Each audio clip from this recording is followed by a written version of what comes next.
Welcome to the Devolution podcast. This week's host is Avery with my co-host Rob, What's up? Ethan, Yeah. and TJ. Hi, I'm DJ.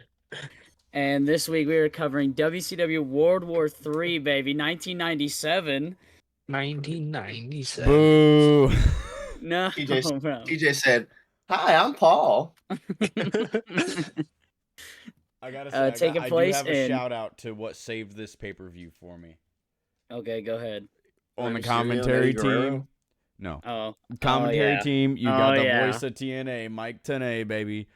yeah, Oh my baby. god, dude! I literally one of my first notes is like, this fucking commentary trio is nuts. I It said really I is, said bro. kind of a stacked team, not gonna lie. I mean, They Bobby got Heenan, fucking Prime Shivani, fucking Bobby Heenan, like the best heel commentator ever, and then Mike. He did Tenay. phenomenal all night, bro. All night he was Mm-hmm. unhinged.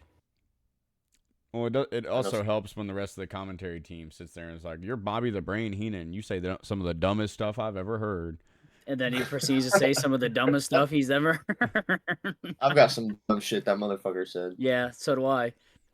So actually, speaking of dumb shit he said, we're going to follow up with the Palace of Auburn Hills, Michigan. I think that's right, correct? Yes? Yeah. Michigan? Michigan. Okay. All right. Just wanted to make sure. I listen, I was also very tired when I wrote my notes, so there was a lot of shit in here that looks fucked up, okay? So I had to make sure it was Michigan. Can we start off with the fact that this pay-per-view started out with the Fallout, with a Fallout guy? Yeah, I said that it's really cringy but also cool. Got that wasteland aura to it, almost like got like Fallout mixed with like a Starship Troopers type vibe. Yeah, he's scanning for 60 men. Pause. End of the world type beat. Yeah. That is literally it's like what, a minute maybe? It's not a very like long intro, but it's like Yeah. a decent intro. They say that the winner of the Battle Royale goes on to face the champ at Super Brawl 8. Yeah, the following 4 months? I think they said in February of Yeah. 98. And then they also it's their plugged. like fucking Yeah, go It's ahead. their Royal Rumble. yeah, it's their Rumble to Starcade is their WrestleMania. So Yeah. Way less successful and way more of a clusterfuck. That's why then they did it for 4 years. So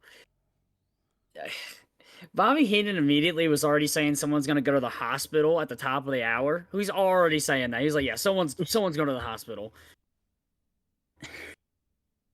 And then as soon as he's mentioning going to the hospital, the first match starts with the Faces of Fear with Jimmy Hart, the mouth of the South, baby. versus Ernest Miller and Glacier. All right, I got Hell something to yeah. say. Okay, for all the fans out there that don't remember who Ernest Miller is, we just talked about this guy in my pick, the 2004 Royal Rumble. Ernest the Cat Miller came out. You know what he did there? Nothing. He had Brodus Clay's theme song, came out, danced, got jabronied by Chris Benoit, and Okay. left. Okay, you can't say it's Brodus's theme song when it was his first. Yeah, but he You can't say that. it's gonna be more known as Brodus's theme song. I mean, fair enough, I guess. Okay, but we're gonna talk about it in depth more. Somebody better call This him dude on. is actually cracked, bro. I don't Oh, know yeah. what WWE Oh, was yeah. having him do in 2004. This dude's nuts. Yeah, Ernest the Miller. You know, Ernest the Cat Ernest the Miller's Miller. nuts. Ernest the Miller Cat. Wait, no, it's he's like that dude, one podcast. Fuck, who was that one guy? Paul Heyman was on it, and there was that one dude who was like, "Man, whatever happened to Ron Truth, the Killings?" And Paul Heyman was like, "What the fuck did you just say?" Yeah, dude. I literally, as soon as I saw this first match, I literally in-word said, WCW is insane based off of this first match. Like, dude, you cannot tell me that WCW was not trying all the, like, you know what? Listen, I understand that WCW failed, but I always appreciate all the crazy, wacky shit that they came up with just to compete with WWE at the time. Bro, the Faces of Fear versus Ernest Miller and Glacier off was the start of this pay-per-view off wild, bro. That like wild. The team of Glacier and Ernest the Cat Miller is so random. Hey, It's bro, good, it was though. working. It Yeah. was good. They In literally my they humble- come out, they go face to face, look at each other, and then turn to the ring at the exact same time. And I'm like, Yeah, they're practicing the kicks and shit. Hell yeah. everybody ahead, was TJ. kung fu fighting. Glacier was cool, but I think he should have kept the mask on when he wrestled. He would have been so much cooler if he did. Yeah, instead he just looks like Iceman from fucking Top Gun. Oh, brother. I Val feel like Kilmer decided to have a career in WCW. I feel like I'll say this and then I'll let you guys take over to say what you want about the match.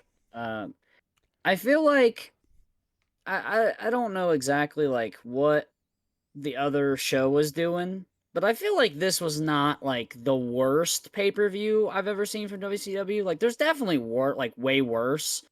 But like I didn't think that this pay-per-view was that bad of a Well, pay-per-view to watch, to be honest. I mean, let's- I know that Let's There's compare it some to Royal lowlights. Rumble 1997. All right, how good was that?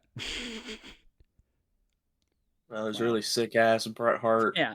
Razor about to Ramon say. match on it, I was about to say, and Steve Austin wins his first Rumble. Yep. yeah. That's kind of cool. It is But cool. That's cool. you guys want to talk about the first match, or who wants to go first? I mean, there was some cool moments. I mean, I really thought the match was gonna suck because like the first thing we see them do like tag team wise was like the dumbest fucking like arm hold jump over Ming fucking land on his. It was, I don't know. Yeah. And I was That like, made this me is some question shitty mark. tag wrestling. Oh, But it oh gets my better. God. Oh, you're talking about when oh my God, when Ernest is holding his arm and Glacier does the leapfrog switch. Yes. And he doesn't like Yeah. come down on the arm at all. No, he completely clears him.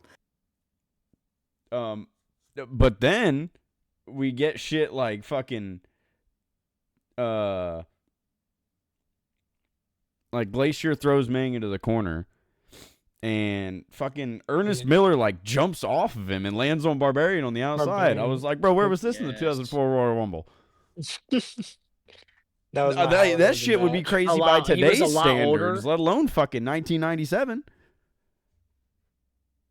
If someone did that like tomorrow on Dynamite, that should be crazy. No, not wrong. But I debated on writing this. I think the only reason I wrote it is because I saw the sign the entire time. Oh during my the God. match. Did you write down the same sign? There's a sign in the crowd that just says Ivan's a homo. Yes. All right, congrats, Ivan, first off. And homie holds this sign the entire match, is what I thought at first. No. It's the Homie whole- holds it's the- this sign the entire show. Like, in the middle of the fucking battle royale at the very end, homie's still showing that Ivan's a homo at the very end. And I'm like, I don't So, know if I should even research- write this Let it be down. known. So I don't know. I don't know if Ethan. Plot twist, that guy Like- is Ivan. No, I don't know if Ethan knows or anything. I like I said, I'm not the biggest like whiz when it comes to wrestling, but like, so I think what I remember is I don't remember his last name, but he was definitely a wrestler in WCW, and I'm pretty sure like there was like people always said he was like homosexual, and he was always like no, like I'm pretty sure he had a wife and stuff too, and I think they were just like hating on him. I think he's, R.I.P. I think he's dead now, but I'm pretty sure. I can't remember what his last. I'd have to look it up and see what his name is, but I'm pretty sure there was a wrestler in WCW. You talking about Chris Canyon? He was gay. Ivan Koloff, but I don't remember if that's exactly who they're talking about. Probably not. But I do remember him being in WCW. But either way, continue. There's another sign that says Blue Out 420. This pay-per-view happened in November, so I don't even know why homie wrote this sign. It would be different if it happened in fucking April, but no, this pay-per-view happened in November. I didn't read exactly what the sign said, but it said Hogan pot pie. So I assume it's like Hogan is a pot pie. I don't remember seeing that sign.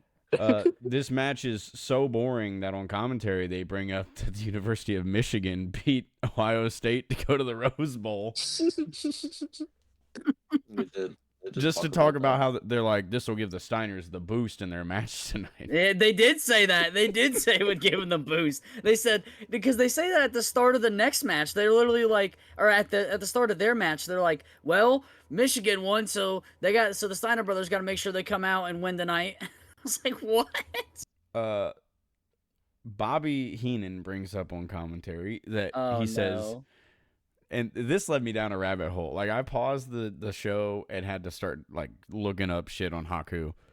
He says that Ming was a bodyguard for the Emperor of Japan. I was like, no man, no fucking way.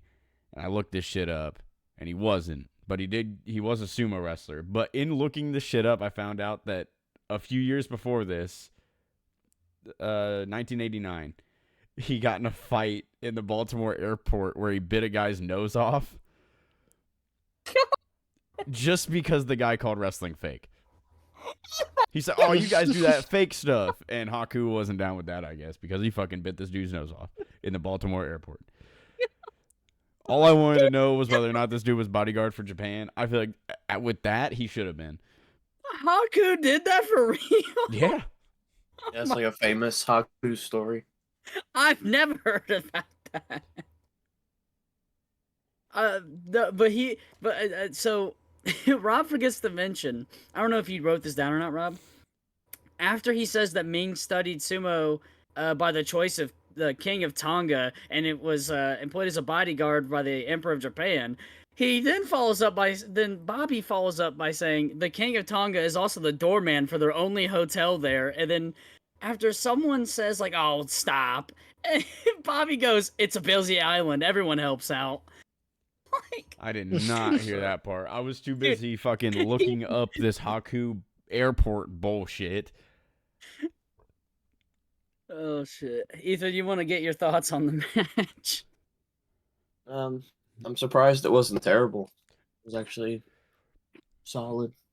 We want to talk about Ernest Miller's footwork in the ring here. This motherfucker's throwing all the kicks. The only footwork he had in the 04 Rumble was fucking dancing. Somebody call my mom. All right. Homie's landing some of the craziest kicks ever. And then he fucking starts dancing. Like, he hits Jimmy Hart, starts dancing, and then gets put in the tongue and death grip. But well, no, Glacier ducks Ming going for it, and then he hits Miller with it. That's the end of the match. Yeah, after the match, there's a sign that says toss 6 here. Oh, that'll come up later. You just reminded me. Yes. Spoiler alert, 6 never shows up in this fucking pay-per-view. Well, I have something to bring up about that. All right, you go, Ethan. Final thoughts. TJ, final thoughts. Ernest the Cat Miller was awesome during the whole match. Oh yeah, he was. Like Rob said, that spot where he jumped off me to land on Barbarian from the outside, that was awesome. Yeah. That's I all. don't know. I have to say, really, it was an alright match. This is where my notes start to dwindle. By the way. Okay. Well, with Ethan's silence, we go within the crowd silence into the Saturn versus Disco Inferno match. Oh, brother. Bro, okay, This match look. sucked. The reason it I don't did. have many notes is because this match actually kept my attention with how funny it was. So I want to give a little context because I don't know. So like, I don't know. So obviously Raven is the leader of the Ravens flock here, and like Saturn is like a member. Okay? He's the right-hand man. Yeah, and when I tell you, it all came back to me as soon as Raven sat his ass down, grabbed the mic, and said, "Let the stretchings begin." Yeah, there's so many jokes that could be made there. I was like, dude, this is awesome. And then they started wrestling, and it wasn't awesome. It Dude. was not. I don't know The why I only didn't put 2 to 2 together. I know who Perry Saturn is. Don't get me wrong. when I read this cage match and it just said Saturn, I was like, who the fuck is that? And then I saw the jacket and I was like, oh, it's Perry Saturn. Yeah. It sound like Doofenshmirtz over here. Perry the Saturn. I liked a lot of. God damn it, dude. I liked it's what Saturn did. And then he fucking takes Jack. Perry the Saturn. God damn it. Saturn. God damn it.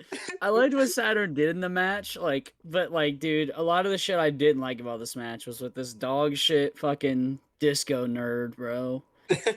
What's wrong with Disco This dude Inferno? fucking sucks. He's terrible. Disco Inferno sucks, bro. I've never understood the appeal of this guy, ever. Well, no- because Never, the ever. Honky Tonk Man worked, so they were like, let's try that. You're not wrong. I think that's genuinely what they did. That's and exactly what it was. The only problem is the Honky Tonk Man could work, and this guy can't. When he was making his Inferno has entrance. drawn $0. Nobody has ever paid to see him. Yeah. Cody I, Rhodes. I was Well, gonna I bring have- up that tweet. That's I the only have thing the I whole think quote. of.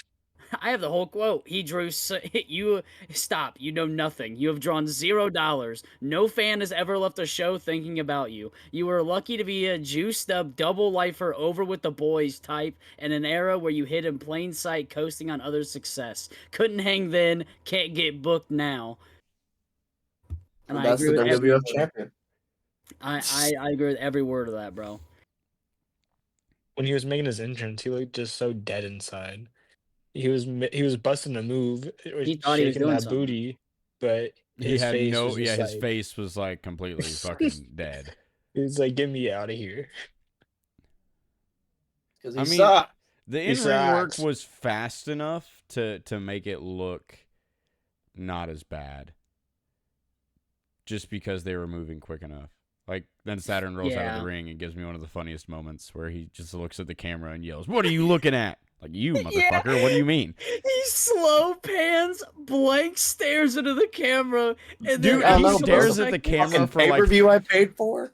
he stares at the camera for like 30 seconds before saying it too. Yeah, he does. And Like he when had you- he gave it time to make sure that was the cam they were on, and that was the cam they were on the entire time. I Yeah. think he was waiting for a cue from the camera guy. I think he like people who are listening cannot like get you would have to see this to believe he was not looking at the camera. He was blank staring forward and then turned slowly left to stare directly into the soul of the camera. And then like Rob said, waits like 30 seconds and then goes, "What are you looking at?" He fucking hangs Disco Inferno up on the ropes and then slips on the ropes trying to do a springboard punch. He does. He never tries to do a springboard after that. Okay, so Somehow go after that, ahead. by the way, Disco gets up first. Like they play into the fact that Saturn fucked it up. And Disco gets up first just to go attack the Ravens flock. Okay, Which- yes. So okay, I want to talk about this really quickly because like Rob said, he gets up and goes attacks the Ravens flock with and he attacks the two shitters. Okay, he attacks Kidman. Okay, and then even on commentary They say some go, random guy. yeah, they say some random guy. Okay, I want to let you guys know that when I saw this random guy, I knew who he was. Is And- this Daniel Pewter?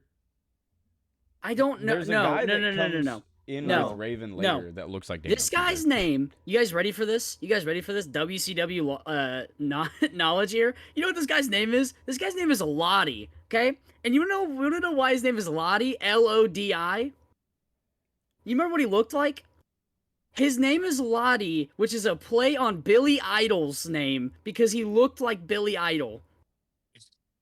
Well, so is Daniel Pewter, so you can't fault me for fucking saying Daniel Pewter. No, you're not wrong. I'm just saying, Daniel Pewter, at least he had a little bit of a career. This guy had no career. This guy was a lackey for as long as I remember, and I don't think this guy ever did anything. Like from what I even asked my dad. I was like, Dad, you watch WCW. I said, what did this guy do? And my dad was like, I don't even know who that guy is. And then I was like, I kind of explained some of it, and he was like, oh, yeah, that guy. I don't know. I don't even know what that guy did. I was like, exactly. Like this guy didn't jack shit. But like all night, all night, they have no idea who this guy is. They have no clue who this guy is all night. Oh shit. Disco The gets only put in good- the rings of Saturn, baby. Yeah! Love that move. Yes, that's the only good part of this match. That's And- like the best part. Then No, it's not. The only good part of the match is when fucking Perry Saturn crotches Disco and then like flings himself at him, and they both fucking fall to the outside. That was the coolest part of the match. I think the best part of the match is after he beats Disco, he gets out of the ring. Death stares at the camera again and asks the cameraman what he's looking at again for the second time. So why is this theme song fucking Tornado Sirens? I don't know. Tornado Sirens. Dude. It's like, man, what the It's fuck? for the I thought it was the stretchings. intro. I thought it was the intro, and then it just kept going. I was like, what the fuck, bro? Jesus. This match fucking sucked. Well, you know what else sucks? The fact that when we go into the next segment, they're talking about the WCW hotline, and then It good says old this number Peacock. has been Yeah. decommissioned. Yeah, that sucks, Yeah. bro. That's an L. That's an L. Yeah. They should have kept the It's WCW okay. hotline open. It's okay. Mean Gene still says the entire number, so you can call it if you want. Yeah, but it was an L that Peacock was like, this number is not active. Like, come on now. It's because people were probably Real calling it, wanting to fucking talk to Bischoff. Years later, they're just still calling Man, Bischoff. what the fuck? Man, Why fuck were you, you Bischoff. booking fucking Saturn versus Disco Inferno back in 1997? You motherfucker. Yeah, for On real. pay-per-view. Yeah, on pay-per-view, wasting my money. Why the fuck would you advertise Goldberg and then give me Scotty Riggs? Who the fuck is Scotty Riggs? Advertise Goldberg. Give me Alex Wright. Oh, we'll get to that in a minute, bro. But yeah, Gene actually goes into a. Oh yeah, shit, it was Alex Wright. That's my bad. Well, hold on. Yeah, Who you're the not. Well, you're fuck not. is Scotty Riggs? Yeah. God damn it. Gene starts talking to the giant, and at some point in this interview, by the way, he said blown to the gills. Blown And to the gills. Yeah. Dude, and listening to Big Show do promos in 1997 makes me feel like all he watched for like tape on how to do promos was like late 80s Macho Man promos. Because Yeah, the entire time he's back there, he's like, I'm going to tell you something, Scott Hall. It Yeah, he's doesn't like- matter, broken thumb or not. Yeah, he's trying to cut a Macho Man promo, but his cadence is too damn slow. Yeah, blown to the gills. That's like the only part he got like really mad at. He said they blown to the gills. Dude, that was great. It stuck out so much that I wrote it down. I can't tell you anything else he said but blown to the gills. Oh, shit. Yeah, and then he walks away, and Gene's like saying something about like him not being happy, and I was like, well, no shit, he's not happy, brother. He's got a fucking broken thumb, and he's got to go out here and wrestle 59 other guys. And he doesn't know how to cut a promo. Yeah, that's true. Thumb hurt, can't do choke slam. That would have been a better promo. Scott Make it sound like Hall, I'm Hulk. coming for you. Giant kill Scott Hall. Hey, I gotta say, bro, that thumb must be hurting, though. I mean, I know we'll talk about it later, but homie looks like he's crying the entire fucking battle Dude, royale. yeah, for real. Every time they cut to Thumb hurt, giant. every time they cut to him in that match, Bobby Heenan's like, "Well, the giant looks like he's in pain." Yeah. Yeah, we'll come back to that, brother, because he does. He's like curled over. He's like bent down, like curling in pain. The giant kill all of the NWO. I wish he would have done the scream that he does against Roman in that one match on the top rope. You know what I'm talking about? Where he hangs him up, he's like, "Ah!" It fucking makes Roman start laughing. Because he Corpse fucking is in hit, for the man. and then it's like silent, and then all you hear is, Oh shit. All right. Anyway, next match. Oh yeah, Yuji Nagata versus Ultimo Dragon. Hell Yeah. yeah! Good food. All right, I'll let you say let's some of the more like. There's a stipulation of this match. If Ultimo Dragon wins this yeah. match, he gets Oh, yeah, he 5 gets minutes in 5 the ring with minutes, Sonny Ono. yeah. Was Yeah, she, his ex-manager. dude? Sonny Ono is a highlight of this match so much, bro. From the start of the match, the camera comes up close on him, and it's behind him, and he's yelling at like the ref, and he turns to the camera, and says, "What's wrong with that crazy man?" Dude, Dragon gets out of the ring to like yell at him. And Sonny just starts kicking him. He does. He doesn't get DQ'd at all. Yeah, I said, Sonny starts side kicking Ultimo Dragon, and then they like start full on fighting until Nagata gets involved, and all of this is okay for some reason. Like the only thing I can think of is that Nagata's distracting the referee and we can't see it. I think he might have been. But I didn't really pay attention to that probably. because there's another sign in the crowd. This one says, "I steal cable," and I relate to that because I used to steal internet. My sign in fucking 2008 would be like, "I steal internet." Real quick, I wanted to talk about Ultimo Dragon's entrance. I don't know why, but I loved it. That man, he just walked right up to the camera. He folded his arms, looked over his shoulders, both of it, and then the pyro went off. Yeah. And then he looked right at the camera with a big smile, goes, "Rah!" And then walked. Just, I don't know. He's got that aura. badass. He's got that aura. Dude, this was just two Japanese legends doing their thing on fucking WCW pay-per-view. It was good. They were killing it, bro. It was great. Fucking Bobby Heenan on commentary is like he wants Nagata to like turn Ultimo Dragon's mask completely around, and then Shivani's like, "You see the size of that mask? It's like way too big." And he's like, "No, just the head part." No, he said, just turn his head around. Yeah. Dude, he says some shit like that in the fucking Scotty Riggs match. He says, "I would just put the eye patch over his good eye." Yeah, it's the Scotty Rig match. Fuck you, Raven. But this entire match, Ultimo Dragon was the ultimate hater. All he cared about was getting in the ring with Sonny. Oh no. Dude, he threw Nagata out of the ring and somehow made him kick a camera cord because it killed the feed. Broke it. Yeah. Oh my god. Fuck yeah, dude. That was. I said Ultimo Dragon hits such a sick ass dragon screw that one of the cameras just dies. There was one part, I don't know which commentator said it, but he said that Ultimo Dragon left Mexico City while his daughter was having abdominal surgery just so he could just to get a chance to whoop. That was Shivani. Shivani said that. Well, yeah, I was like, man, Ultimo Dragon's a shitty father. Dad. Yeah. He's supposed to be the baby face, and I kind of don't like that, actually. He just wanted to match with Ono. He was like, I just want to whoop his ass. It's 5 minutes, brother. Imagine your beef is that bad that you're like, you know what? Fuck my daughter. I gotta go I'm beat sure up she'll this be guy. fine. Yeah, I'm sure she'll understand. Insane.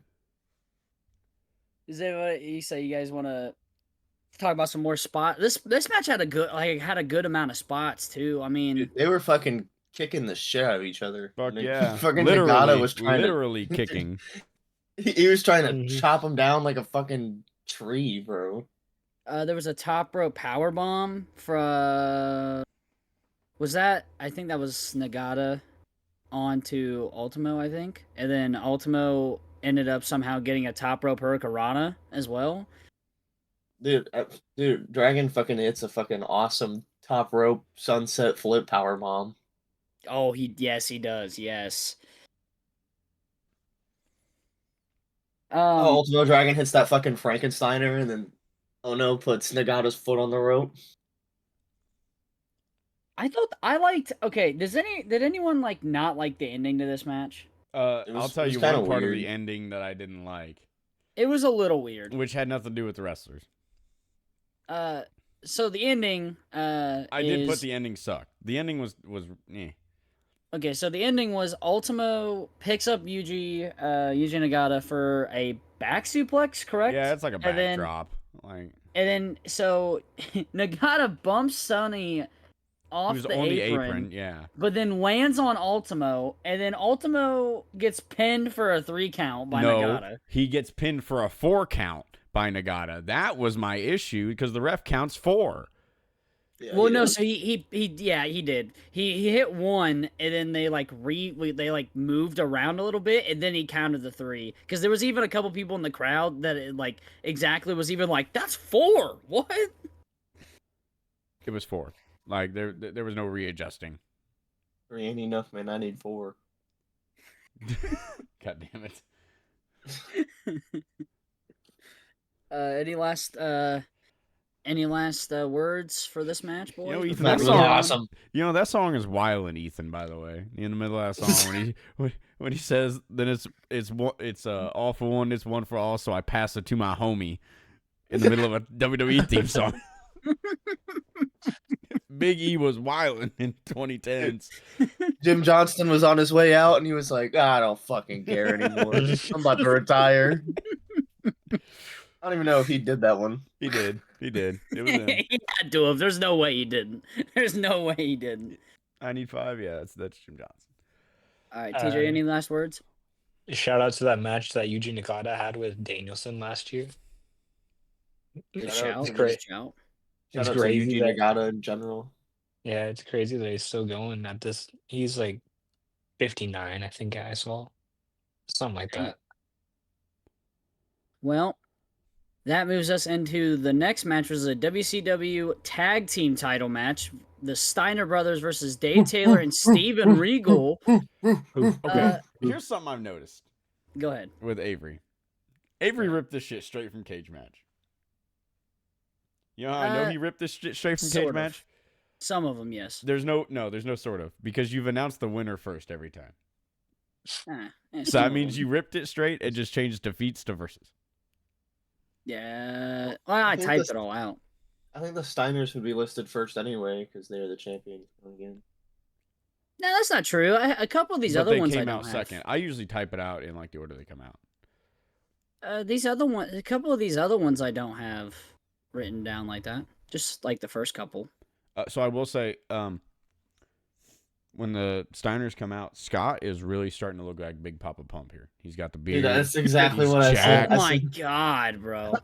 Scott, he's fucking huge. It was like the prelude to Big Papa Pump. Like if you go to like our our first episode, which is a WCW pay-per-view from 1990, he looks like he's got clean shaven. He's like built, but he's not like jacked.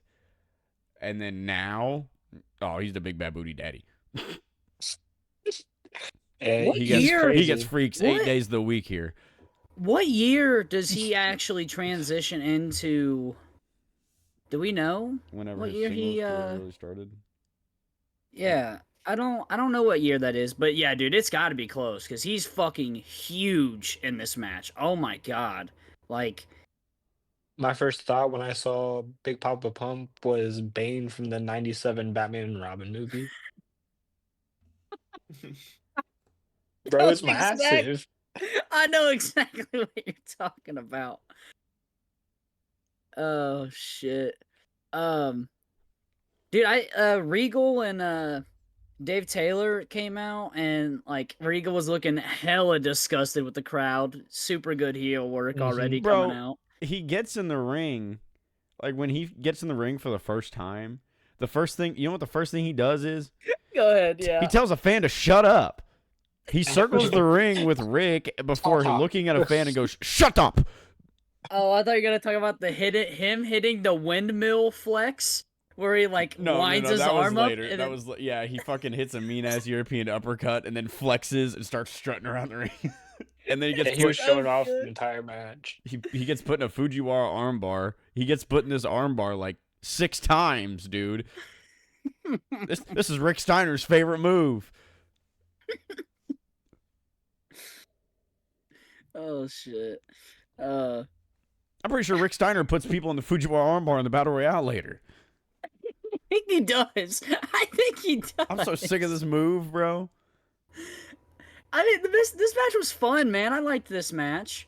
I think this was a good follow-up match to the last match. I don't think it was a bad match. I think it was a good, like, kind of kept the energy going. Like, you know, like, it was a fun tag match where, you know, a lot of the people were, like, super hype on the Steiner brothers, you know, for good reason. Oh, I didn't mention, Ted DiBiase was out there with them as well as their manager.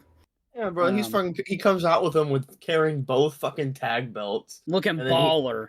He's the one fucking barking like a dog. The real tag belts. Well, I mean, they do. The Steiners do their like dog thing in the middle of the match. Fucking Scott holds back Rick while Rick barks. Mm-hmm.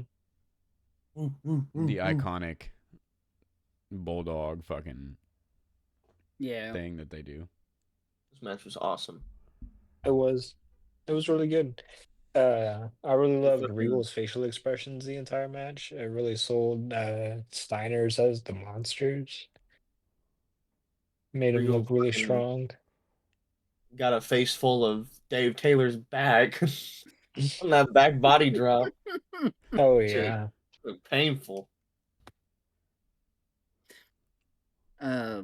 I mean, anything else you guys want to say? I mean, this match, it's not that I don't know, I didn't write a lot about this match because I was just enjoying it, but, like, there wasn't a lot of standout stuff that I, like, wrote down, but I did enjoy this match. It's not that I didn't like this match, it's just, I enjoyed it, and I just didn't write a lot down about it. How much after this, or how much, like, how far before this was when Regal had to deal with Goldberg?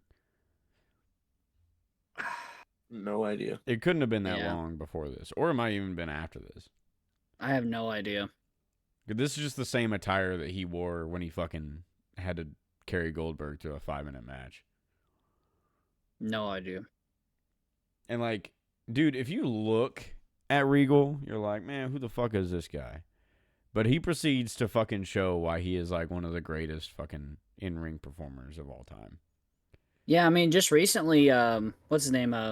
Ludwig Kaiser, on a podcast with Chris Van Fleet, was just shouting him out, saying that he was one of the guys that, I mean, he's not wrong, like, literally set up for European wrestlers to look really good and get them a door, or a foot in the door for, like, companies like this, like, and, I mean, it's obvious, I mean, Regal is... There's no way, if anyone ever told me that Regal, like, sucks, I would very much look at them very cautiously of, like, are you sure that you know who we're talking about?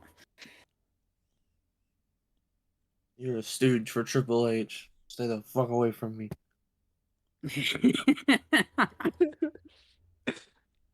But anyways, we go from this glorious match to... Okay, so it's supposed to be... Oh my god. We don't even go to a match yet. We cut to Mean Gene Okerlund on the stage with the executive of the executives board, or I don't know. I didn't really pay attention to what his title was. The executive like, I mean, you're not wrong, bro. He says executive like 74 times. He's like the executive, a formal company executive, J.J. Dillon. Even Gene even says that's quite the title you've got there. Yeah. I was like, Gene, there's no way that's his real fucking title. The executive's fucking candy ass. So, and he talks about, he's like, there have been quite a lot of signings and quite a lot of people not signing. What's the best news? Like, what's the biggest thing to come out of your current roster? And the guy just bitches about how Raven's a piece of shit that fucking refuses to sign this contract despite being coddled. And he's like, he has 24 hours to sign a contract. Like, we've let him sit in the crowd. We let him fucking come over the rail. He wrestles when he wants to. He has his own rules. So this was... If he doesn't sign why are anything, you giving all this to Raven? Yeah. I feel like this was kind of kayfabe. Like, I don't want to say this is like kayfabe / shoot, but like it kind of was because Raven was like kind of from what I remember with WCW, like he left ECW, came to WCW, and was like, "Oh, it's fucked over here in creative," and he was never happy here. Like I remember, like always hearing that he was like unhappy with how everything went. I think there's the story where like Bischoff like was like, "Hey, if anyone wants to leave and if anyone wants to quit and leave, like go ahead and leave now." And he was the only guy that stood up and just walked out. Like I don't know what year that was, but I remember that like he just stood up and walked out. He was the only guy. Fucking, like, how mad do you have to be at a company to be in a wrestlers meeting and you be the only guy to stand up and leave when Bischoff says, if you want to go ahead and quit now? To be fair, what he was doing, you know, wasn't doing a whole lot anyways. All right, so anyway, Scotty Riggs comes out like he's about to conquest some ships with Jack Sparrow. This motherfucker. I literally in my notes wrote, "Arr." Who the fuck is this guy? Never heard of Scotty Riggs. Never heard of this dude. This match sucked. And then after that, fucking Kidman, Saturn, and Raven jumped the rail. Fucking, you hear someone start talking, and even the guys on commentary. It was Kidman. Well, yeah, someone starts talking, and even the guys on commentary are like, "Who the fuck is that? Is that Kidman?" Yeah, I think. And bro, Kidman really. And he says, "You know the rule: no DQ or no fight." And Riggs jumps over the top rope and lands on all three of them. And commentary's like, "I guess that's their answer." Like, Kidman really opened his mouth for nothing, bro. Like, come on. Except that wasn't the answer because it was no DQ anyway. So like what? Whatever. I will say this is the first match that spills into a different ring. Oh, so brother, I guess the rule started. for the matches, as long as it's no DQ, I guess, because they bring that up, that's no DQ later. I guess you can just pin someone in a different ring. I guess a WCW match, like no DQ match, is falls count anywhere. But yeah. Maybe also last man standing, depending upon the finish of this match. I'm confused. We didn't talk about it, but in the Saturn match, he like goes to walk around the ring, and he had to walk really far because of all the extra ring space and shit. He had to walk around the ring like super far, and even the commentators, I think, were like, "Oh, he's got to take a long walk." Oh shit. So you guys, did anyone want to talk about their feelings about this match, or? Dude, commentary just keeps talking about Riggs' eye. And then they finally get a chair, and they're like, "Oh, that's what caused it. That's what caused it." And then, of course, they're like, "Oh, well, what are we going to do? Okay, let's just do the same thing that Raven did to you. Except it's not going to fuck up Raven's eye." And then Raven grabs a microphone and starts doing his best Bray Wyatt impression. Oh, my God. Why didn't you join me, man? Shut up. I didn't want to do this, Riggs. I feel your pain. Yeah, dude, he just spammed that. Dude, it was like he had that as an emo. He was spamming it. Fucking, I feel your pain. DDT. I feel your pain. Even on commentary, he's like, "I don't think you do." Yeah, 3 finishers stocked up. That shit was terrible. God. And then after the match, everyone gets in the ring and they're like, "All right, well, there's Sick Boy. All right, there's Kidman. All right, there's the Hammer. Here's that random dude." Yeah, there's this other guy. That's like, when I said, "Is that Daniel Puter?" And then I said, "Raven's new guy. That new guy." Hammer kidnaps Riggs, and Mike Tenay goes, "Well, I really don't want to be that guy." And they just kidnapped Riggs. They kidnapped him. I was really scared for Riggs when they were gonna go over the rail and had to use a chair. Yeah. I was like, "Oh fuck, Hammer's about to eat shit here." I was like, that's not a good idea. Yeah, dude. I thought they were gonna walk through the back. What'd you say? Did anything happen between this match and the next match? No. Oh no, something did happen. So Steve McMichael comes out. Well, so this is and part of the next match. He's supposed to wrestle Yeah. good old Goldberg. He comes up with a lead pipe. So I saw this dude, never seen this dude before. Okay, so I was like, okay, this is a great time to go pee. And then I came back, and you know what was on my screen? Goldberg passed the fuck out, and I was like, what the fuck is going on? Yeah. He's Yamcha. If you stole my joke, I was gonna say Goldberg is in the Yamcha stance. Was, bro. He was dead. They jabronied him. I guess this entire storyline is about this dude's Super Bowl ring and his wife. I have no idea. Something like that. All I know is when Deborah drags out Alex Wright, Bobby Heenan on commentary goes, "She is dragging out another man to beat up her husband." Yeah. Like, I wrote that Wright takes it to Mongo while he taunts before Mongo immediately turns the tide. And then I was waiting to write more stuff, and then finally said, this match sucks. I'm not writing anything else. Yeah, it was bad. Alex Wright was hitting like a goddamn Fortnite dance emote to his own theme song. Yeah, because afterwards, yeah, he gets in the ring, he starts dancing, and commentary is like, well, he's starting to feel it now. He seemed reluctant at first. And then we cut to the internet booth thing that they've cut to a couple times. And we got Perry Saturn showing off his shitty mic skills. He literally you can't even hear what the fuck he's saying before he finally says, nobody's taking this title from me. You're wasting my time, and slams the headset down. And even the guy that's right there goes, I don't know why you're so mad. He also says, he said, that's what you do in Raven's group. You do your job and you go home in a bad mood.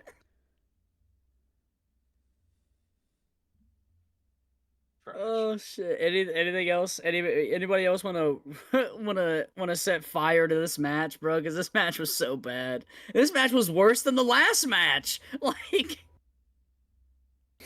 And I didn't think it could be. Yeah, we gotta have some filler on pay-per-view. You know what I'm saying? Bro, this should have just been scrapped. I mean, come on.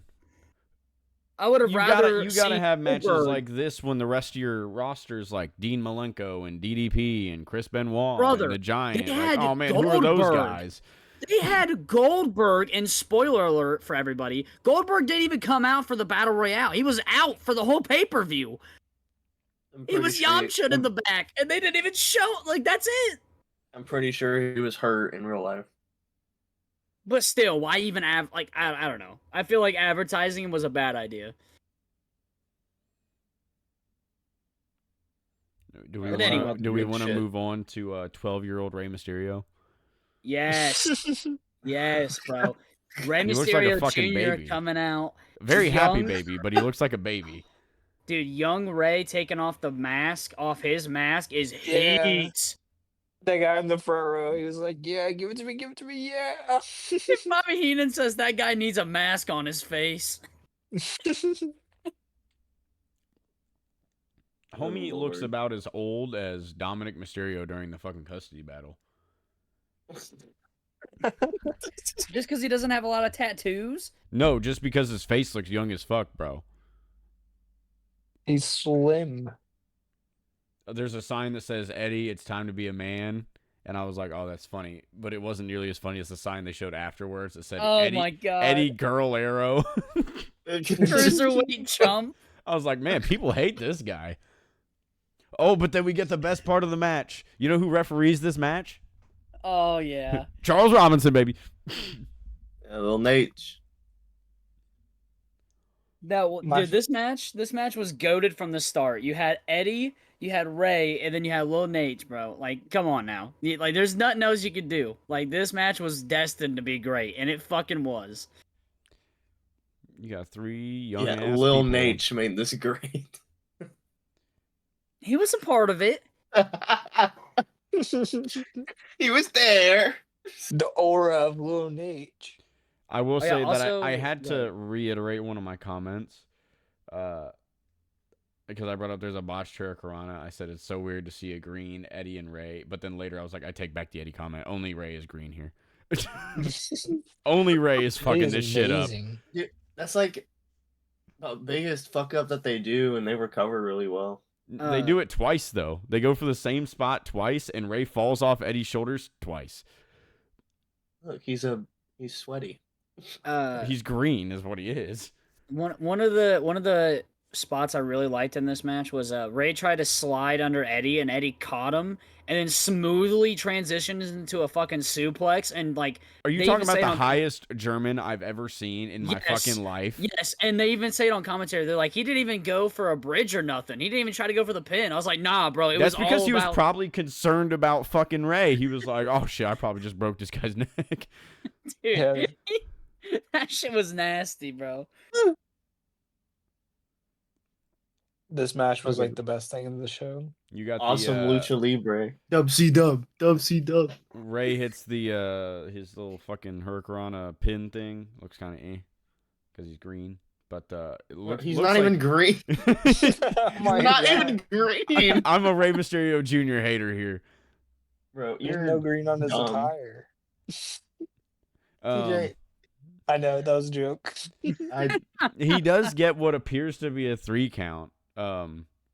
But this is little Nate showing off his fucking fake out skills really early on in his career. Yes, sir. Or he did actually hit the mat for 3 and then fucking waved it off. I don't know.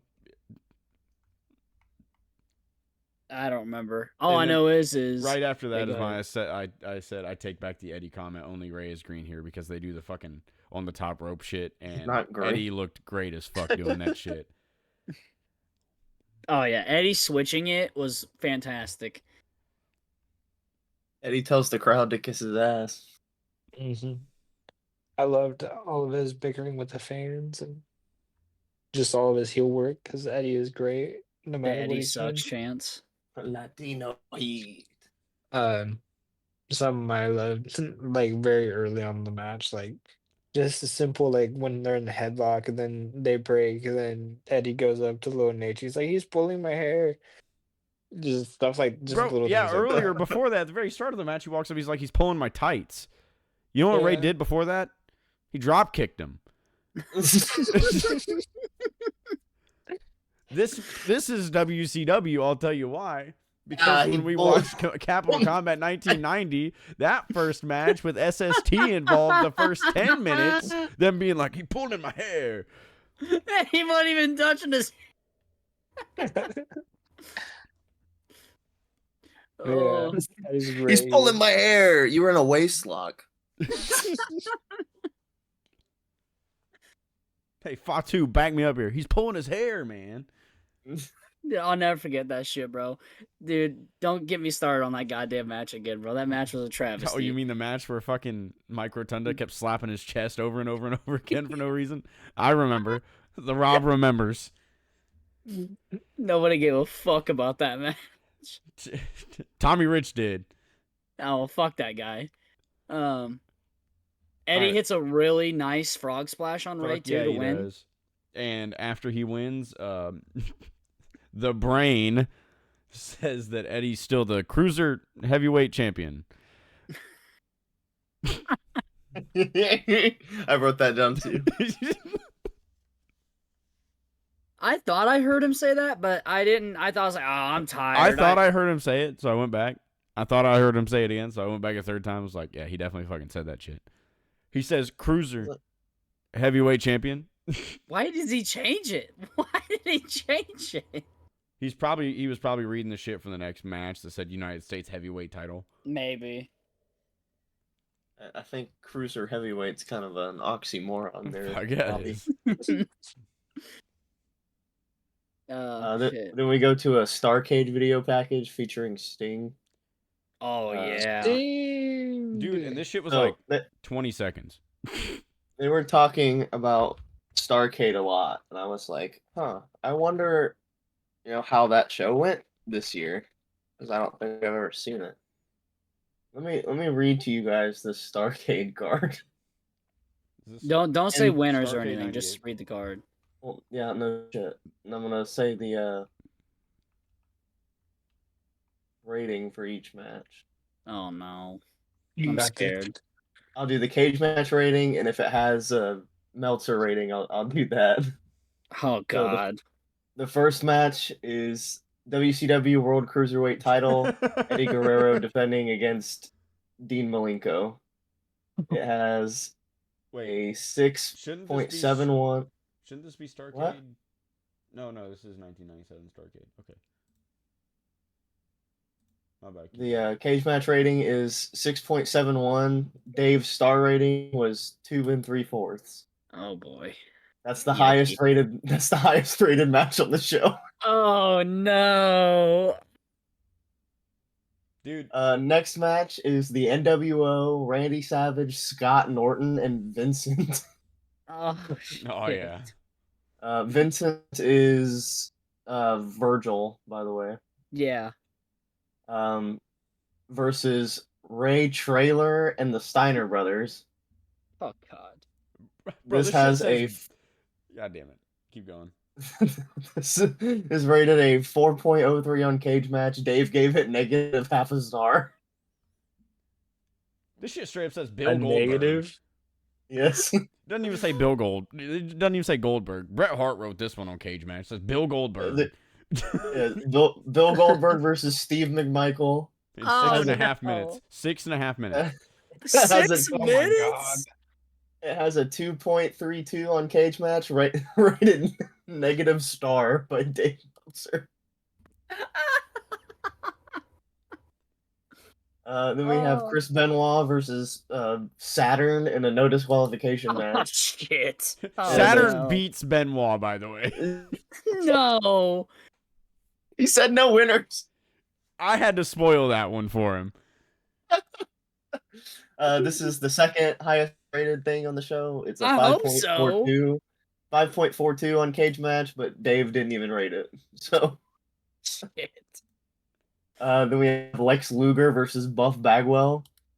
Oh. This fuck. got a 1.68 Oh no. and negative half a star from Dave Meltzer. Next What's is the the main WC event? You'll see. WCW United States Heavyweight Championship. I bet this is a good match. Kurt Hennig versus DDP. It has a 5.33. Dave gave it 2 stars.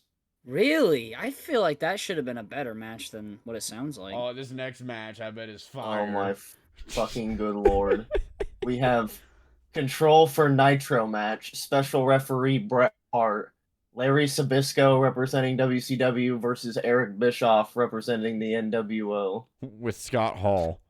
This has a 1.71 on Cage Match. Dave Larry didn't rate Sabisco versus Bischoff? How long is that match?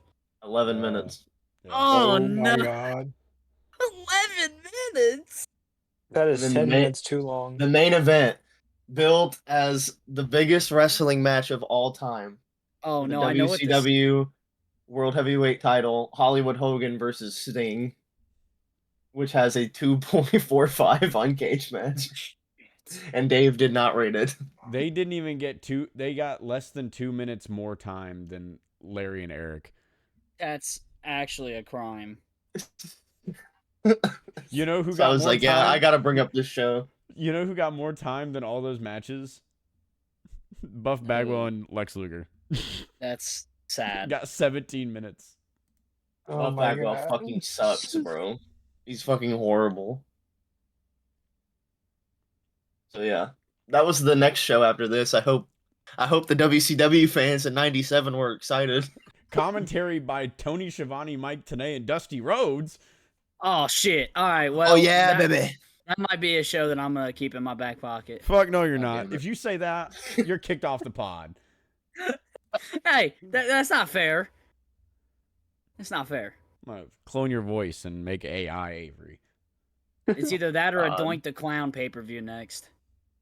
Watching Every Nitro wrote on October 14th, 2023, Starrcade 1997, the worst string of booking I have ever seen. It was so bad. Let's run it down.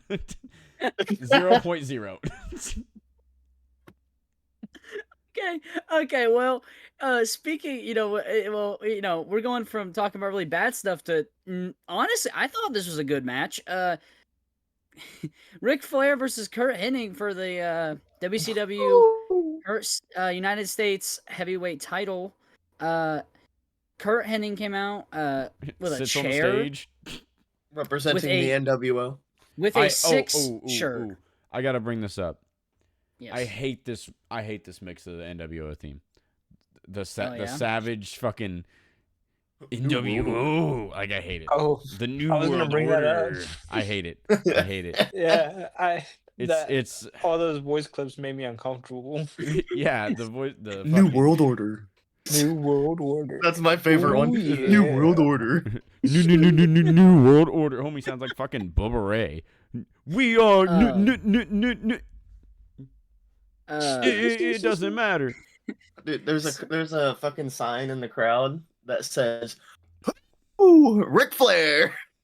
Yeah, WHO. Yeah, then put a fucking H. Woo, Ric Flair. There was a pink sign that said Brett 316. I just broke your jaw.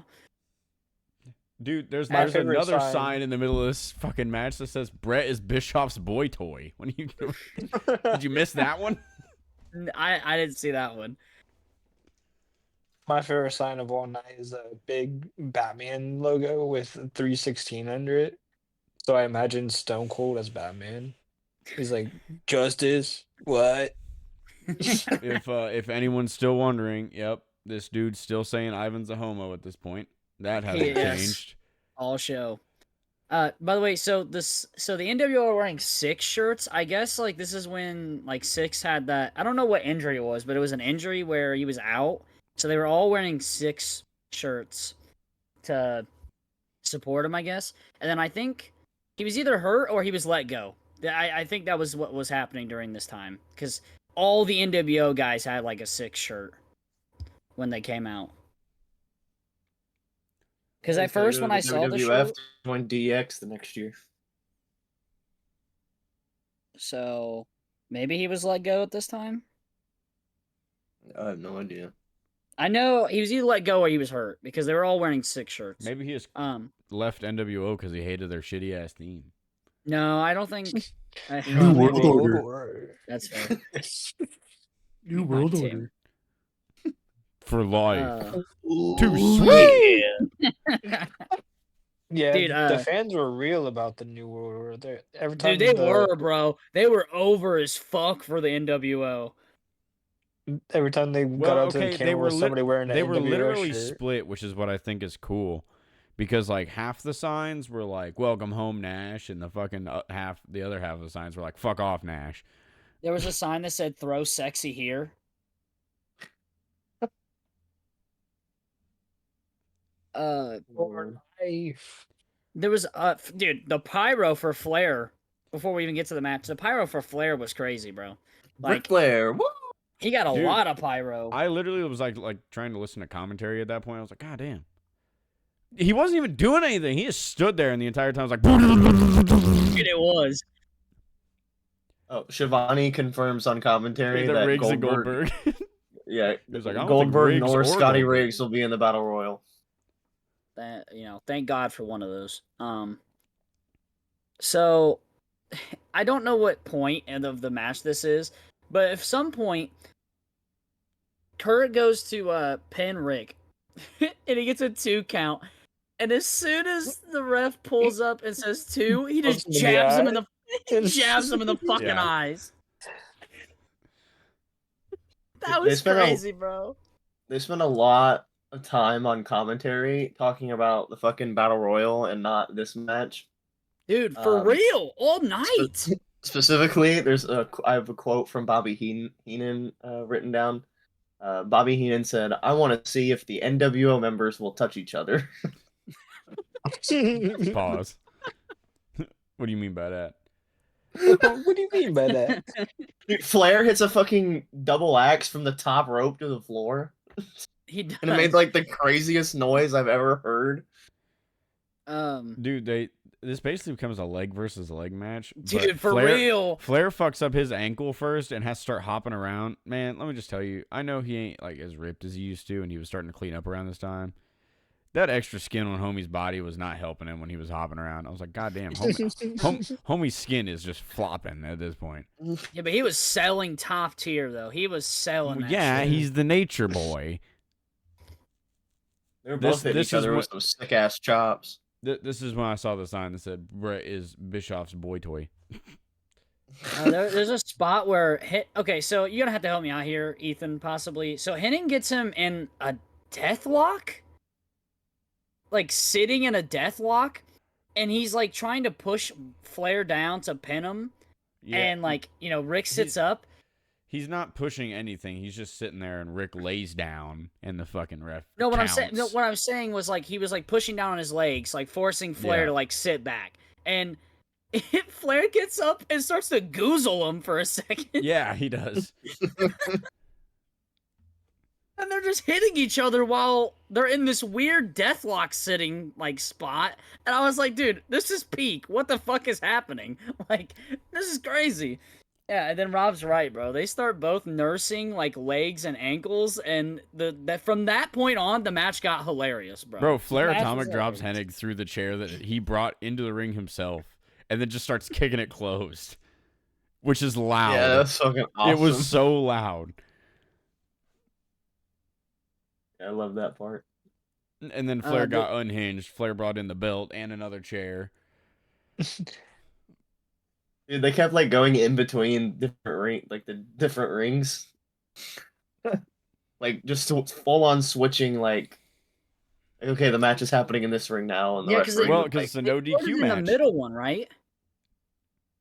There is no middle ring. Go to like, and then they went to the first ring, and then they went back to the middle ring.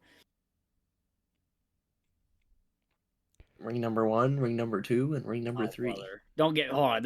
Give it like 5 minutes, and we'll fucking get to that. Let's pan over ring number 2. The giant. Ah!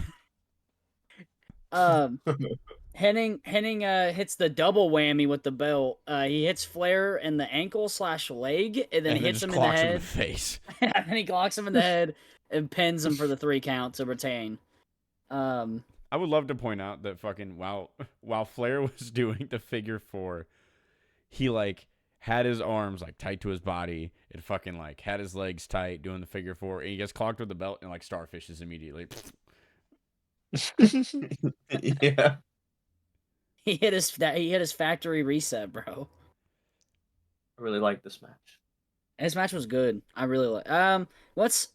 Okay, just the heat check. What are we thinking everyone's favorite match is? Since, we know what's next and it's not that. What? Yeah. Eddie and Ray. TJ? I really like Scotty Riggs versus Raven. Shut up. It's of course Eddie versus Rey Mysterio. I don't know. Actually, I'm half tempted to say the Steiner brothers versus fucking Regal and Taylor. Just because that had all the graps and it was funny. Fair enough. I don't think there's any wrong answers there. I don't know. I really liked the Nagata match. It's my match of the night's either that or the Eddie match. Both of those were very, very good. I did really like the Flair match too, but I don't know. I think there was just something about like the wrestling between the other two that was just captivating me, unlike this next match.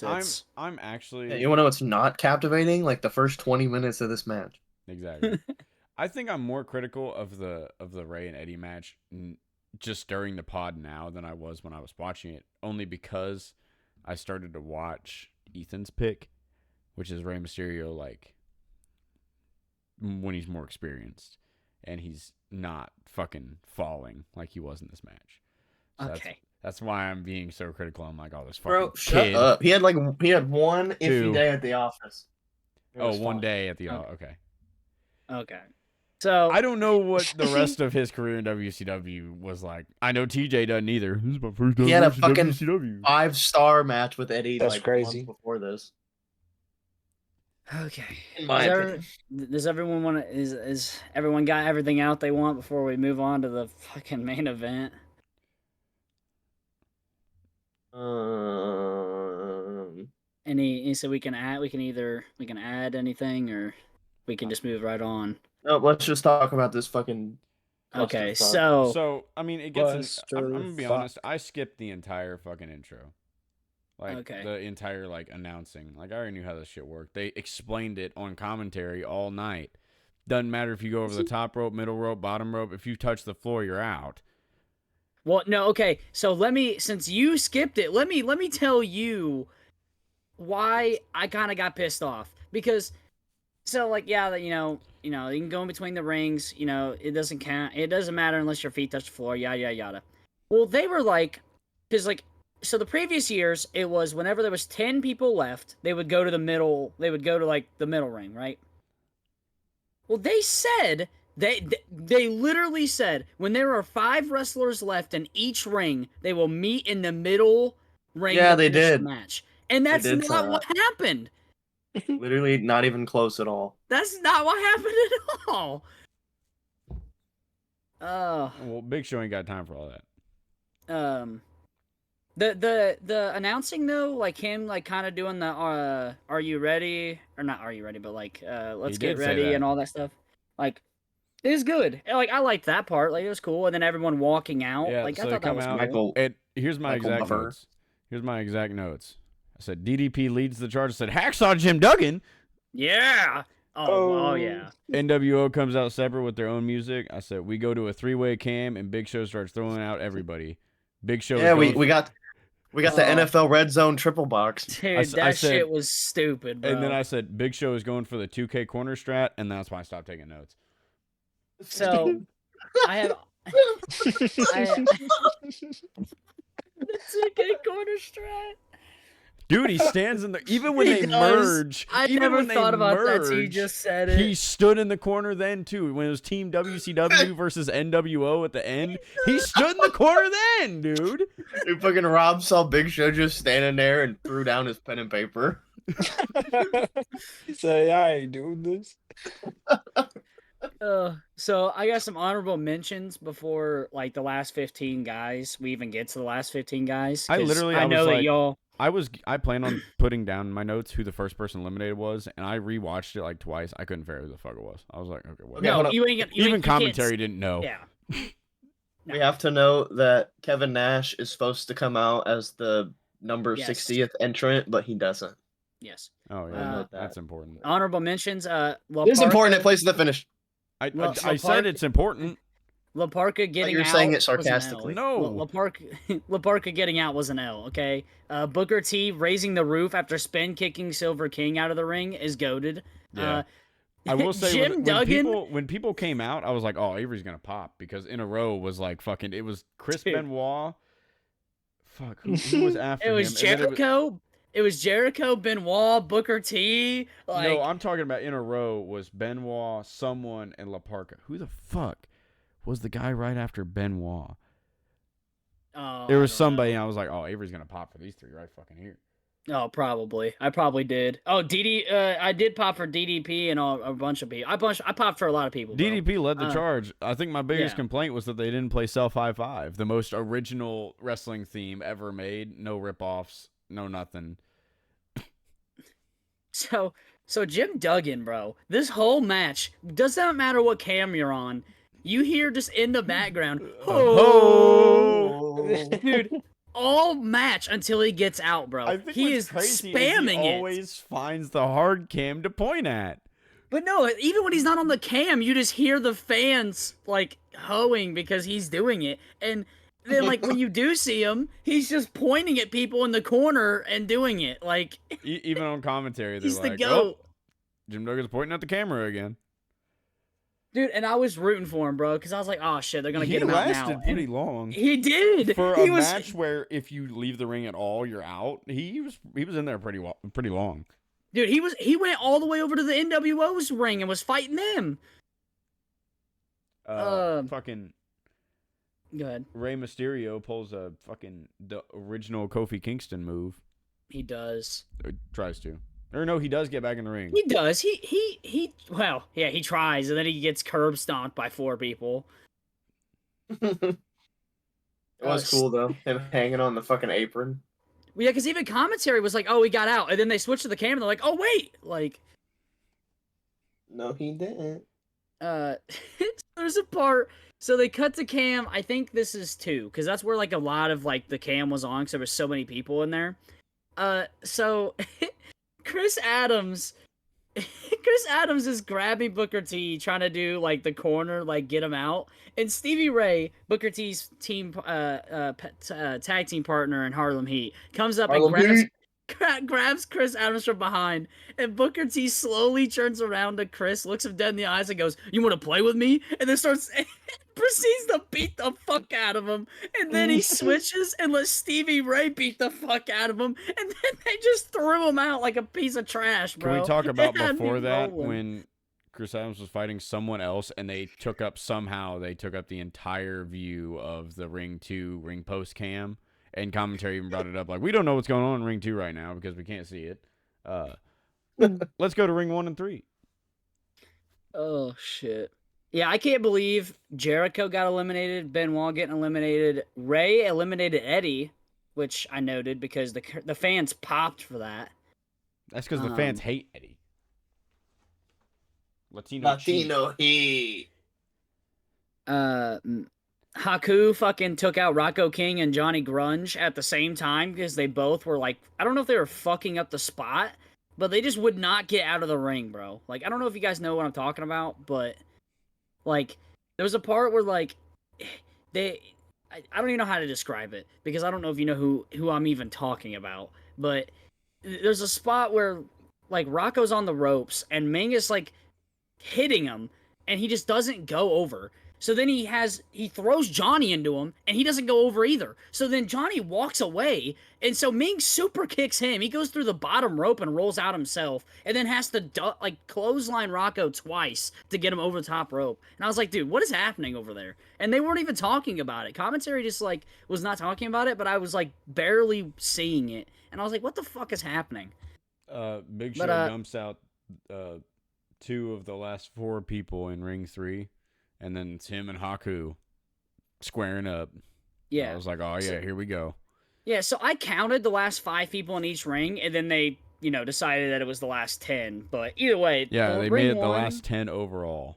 Yeah, even though it's stupid. It was just so they could do NWO versus WCW. I understand that, but like, they literally... the rules. The rings... Yeah, well, no. The reason why I'm annoyed by it is because the previous years it was 10, but then this year they were acting like it was different and it wasn't. So I don't know. WCW's a mess, but it was literally NWO ring 1, which is like Macho Man, Hennig, Bagwell, Scott Hall, and Vincent. Ring 2's Luger, Steiner. Oh, Rick Steiner. Let me preference. Rick Steiner, DDP, Booker T, Stevie Ray, and then ring 3, is like Rob said. Big Show and Ming. Yeah, huh? Stevie Ray gets eliminated before they go down to the last 5-5. Yeah, because Ming and Stevie Ray get eliminated. Well, no, Ming gets Steve McMichael out first. Well, yeah. And then that's when you said like Big Show literally throws Mortis and I think it's Alex Wright. He throws both of them over at the same time. Then it's Luger crazy and know who these fucking jobbers are. Then Luger and DDP literally double team on Stevie Ray. Yeah, then like you said, it's left Haku and Big Show are left in ring 3. And then the NWO are just huddled by themselves in ring 1. So now, like, I don't know. And they kept showing them. It's like, dude, show the actual people who are fighting. Why are we watching the people huddled up? At first, they panned to that, and, like, Savage is, like, laying in the corner. I thought they were whipping on Savage at first. I was like, hey, yo, what's going on? I thought they were, like, stomping a mud hole in the Macho Man. And I was like, and then they were like, it looks like they're huddling up to plan. I was like, oh, okay. Yeah. And then fucking. Oh, go ahead. They're like, all right, now everybody needs to get to ring number 2. Yeah, because Haku gets thrown out. Yeah, and then Macho Man's like, no, you gotta come over here. He does, though. He's, like, standing on the top rope yelling, bro.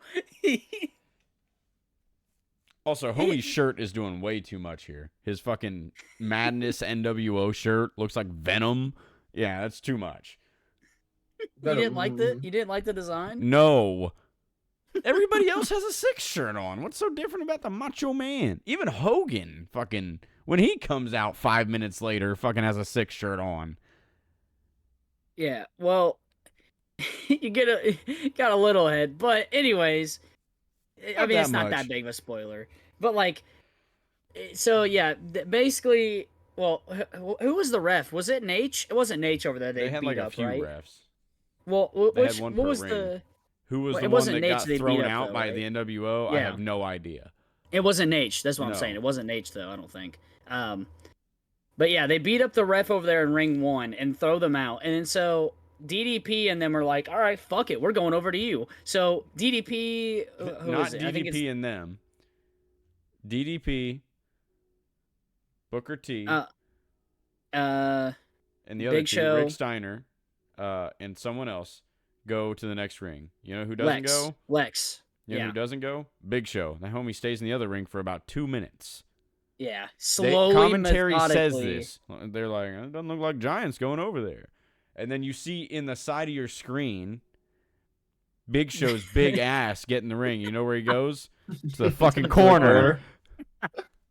Oh, no, it's even better. So I even wrote it out. So DDP hits Vincent with a nasty diamond cutter. Fucking popped for that.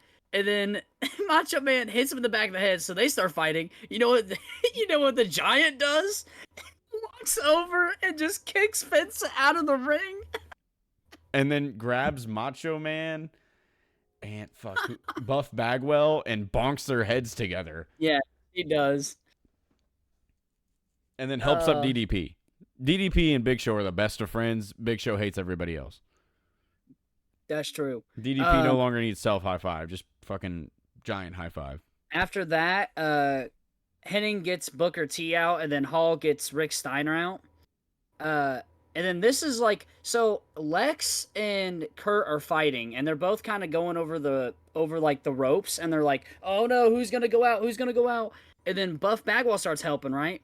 So then, I don't even know how to describe this. Big Show walks over, and he just throws Buff Bagwell over both Lex and Kurt, and then pushes both of them out at the same time, while Macho Man is trying to hold on and keep Hennig in. He's like whose hand is it? Is it Kurt? Hand? He's like smacking someone's hand off the ropes. I love the fact that there was 2 types of energies there because Big Show wasn't the only one that was over there.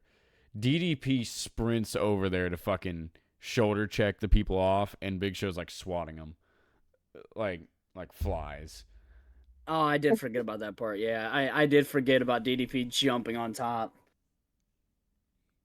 I think that's because of what happens next. I kind of forgot about it because he gets Macho Man out, and then fucking Scott Hall turns around and sees Scott Hall and Big Show spooning and gets very understandably confused and runs away to the next ring, because if I saw DDP and Big Show spooning for some reason, I would also be concerned. Both synchronizing, pointing at him.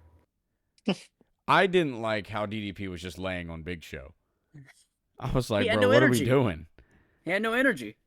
Okay, lay on the corner. If you got no energy, Big Show's probably sweaty as fuck too. Oh, and then Ethan, do you want to describe this last part for us here? What happens when Scott Hall goes to the middle ring? So Scott Hall runs away.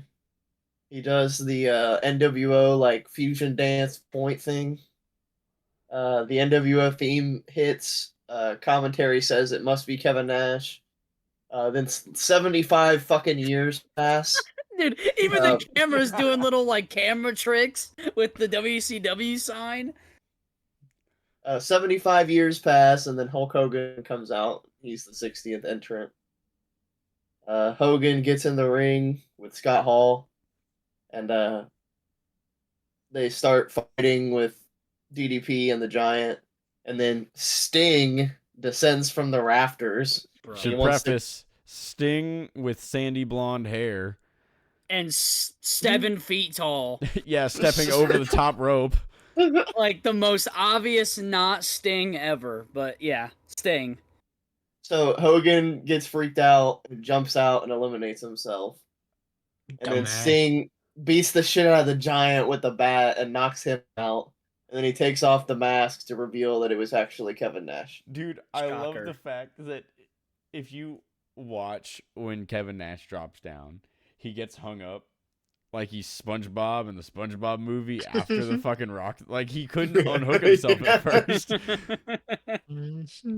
He was a goofy goober, brother. Oh, I forgot to mention, before that, like, I'm pretty sure there's a spot where, Big Show, like, does a double bear hug, by the way. I just wanted to mention that because that was a cool spot, too. And he also stood in Macho Man's way when he went to go do the elbow, and he had to jump. Yeah. Oh, and then fucking DDP hits Macho Man with the diamond cutter and goes to kick Macho Man out, and Show stops him there and is like, no. And DDP's like, oh, up. And then Big Show proceeds to hit Macho Man with the weakest choke slam I've ever seen. Because he's got a broken hand. I don't give a damn. Broken hand means you should just drop him. Not fucking... He kind of did. He didn't. Just drop him. He fucking hugged his way all the way to the ground. Yeah, it was really bad looking. He gingerly sat him down. When I say drop him, I mean like hit him with like a cane choke slam. Oh, yeah. Where it's just like a dead... Like, don't fall with him. It's not the bookend or the rock bottom. Yeah, this ending was kind of deflating. Like, I don't know. You mean the NWO were geniuses? New World Dude, Order. like it was okay. New so World Order. As soon as I saw him, bro, I was like, dude, there's no fucking way this is what they're doing. I was like, there's no, I literally paused my TV. I was like, there's no way I am looking at what I'm looking at. And I was like, Jesus Christ. Like, fucking, everyone comes out. Eric Bischoff comes out with a fake cigar. And then you hear Hogan, he's not on camera. You hear him say, point the camera over here. And fucking, he's picking up DDP, who is sandbagging like a motherfucker. DDP is not standing up for Hogan. Hell no, he's not. They throw him in the ring just for Hogan to hit him with a diamond cutter. A shitty one at that. That's why he was sandbagging. He said, I ain't giving you a good one, brother. Oh, fuck. I thought the Battle Royal was very chaotic and stupid and ridiculous and very entertaining. Not good, but entertaining. I agree. I think Royal Rumbles have just kind of spoiled Battle Royales for me. I'm not a huge fan of like your standard Battle Royale format now. Yeah, it's just no matter how many guys are in there, the first chunk of it is just clusterfuck. Nothing. Yep. Chaos clusterfuck. It's like, all right, let's throw 50 guys in a 14 by 14 foot ring. Nobody can move. Nobody can do shit for 20 minutes. That's why, like, I was almost like, oh, yeah, it's going to be, like, bigger area, like 3 rings. And then they showed just out put with, extra people in it. Yeah, from the beginning, the rings were not equal. Because Ring 2 had, like, 40 people in it alone. And that was the ring that took the longest to get everybody out. And I was like, Jesus Christ. Yeah, nobody wanted to be in the NWO ring. And nobody wanted to deal with the Giant. Yeah, makes sense. You can either go to Ring 1 and have like 7 guys teaming up, or you can go to the other ring where the Giant fucking beating the shit out of everybody. And then crying about his thumb. Don't forget about Haku. Haku was over there whipping ass too. I don't know, Jim Duggan went from all the way to the right from Ring 3 and went all the way to Ring 1, was whipping ass. I think Jim Duggan deserves the MVP of that Battle Royale. Yeah, I think he got someone out in every ring. I think you're just sucking off Jim Duggan for no reason. He's the first ever Royal Rumble winner, brother. He's got experience. He's a professional. He's the godfather of Battle Royals.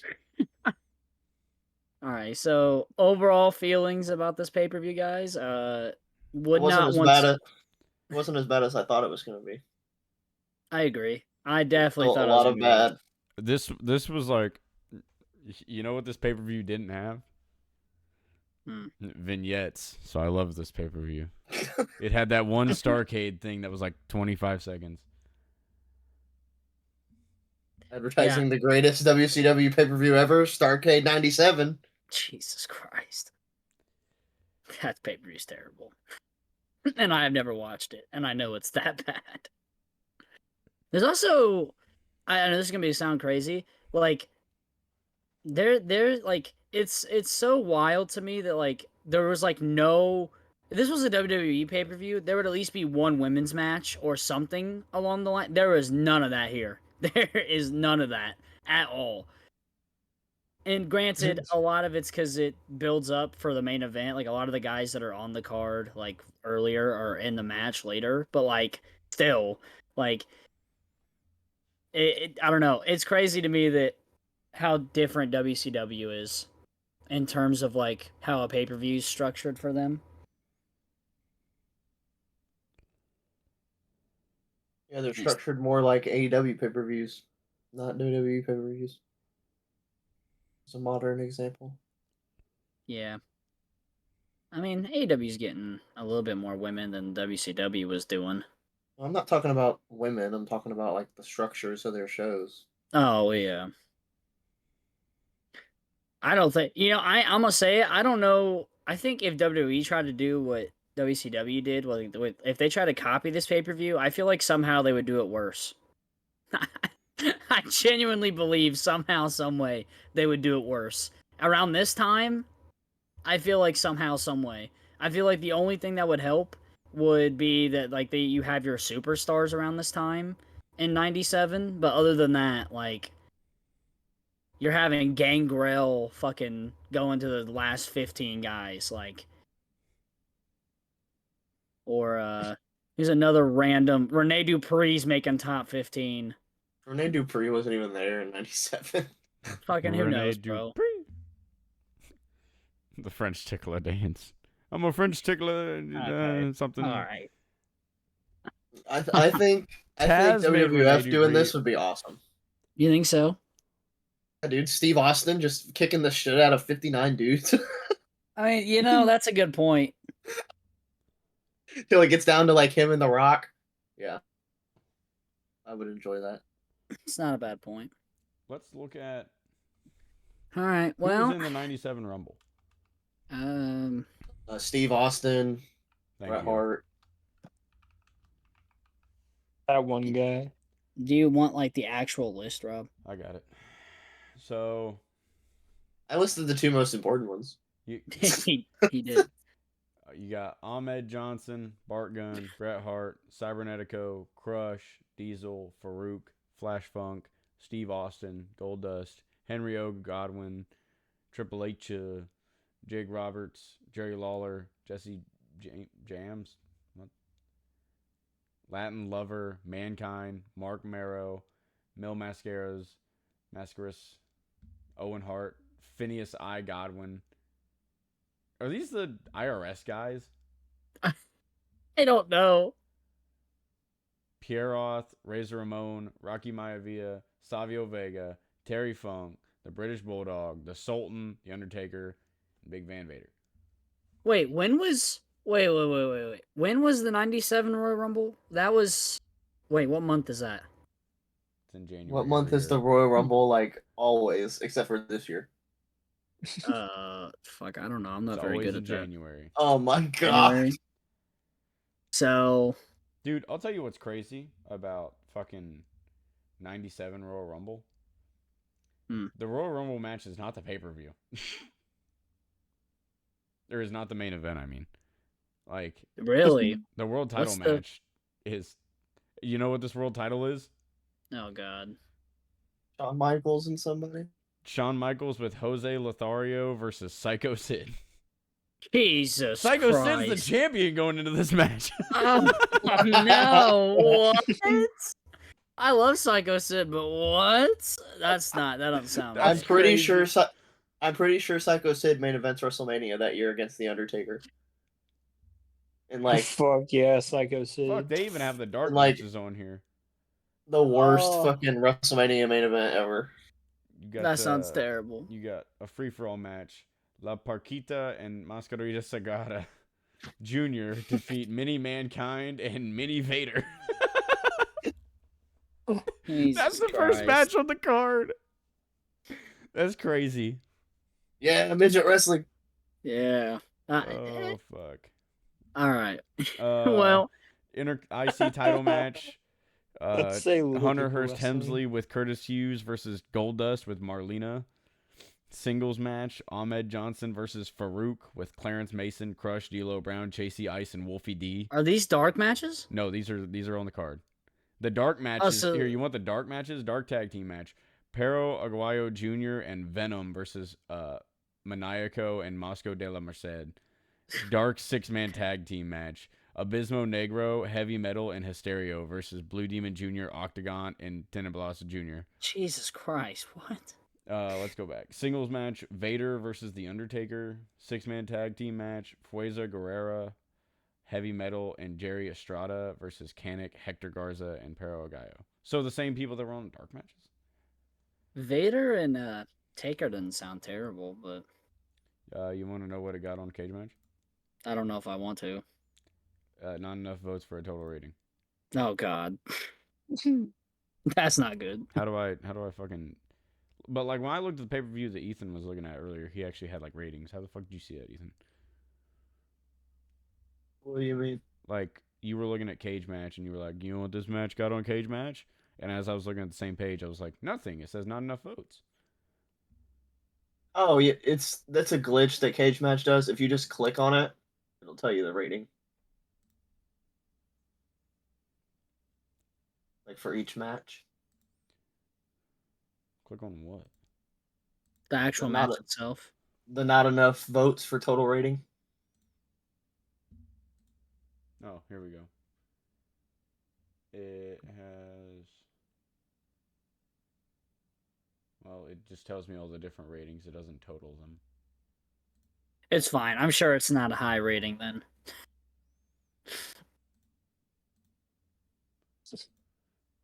All right. Well, you guys want to wrap this up? Yeah. I always have a good time when we visit WCW, so I think it was fun. Every time the 2 times we visited WCW. Every time we visit this company, we visited twice now. Hey, I will take us back to WCW every single time it's my turn. Okay, if that's what you want to say, I will take us back to WCW every fucking time. ECW lover over here. I love ECW, but I brought that up. WCW is talking great. to somebody, I was like, man. So why don't you pick an ECW show? I was like, I'm sure there's some card out there where it's gonna be like Sabu versus Sandman versus fucking fucking versus 2 other people from ECW, and Avery would just cream his pants. Probably. Rhino. ECW. I forget who the Rhino fuck I said. versus fucking fuck, dude. There's too many people. For Raven and ECW would work. I'd rather see Raven and ECW than WCW. Raven and ECW was actually doing something. Dude, there was someone though that I fucking was talking Raven about. can lick my nuts. And I literally was like, Raven, fuck Raven. God damn it. Who the fuck was I talking about the other day? Damn it. Yeah.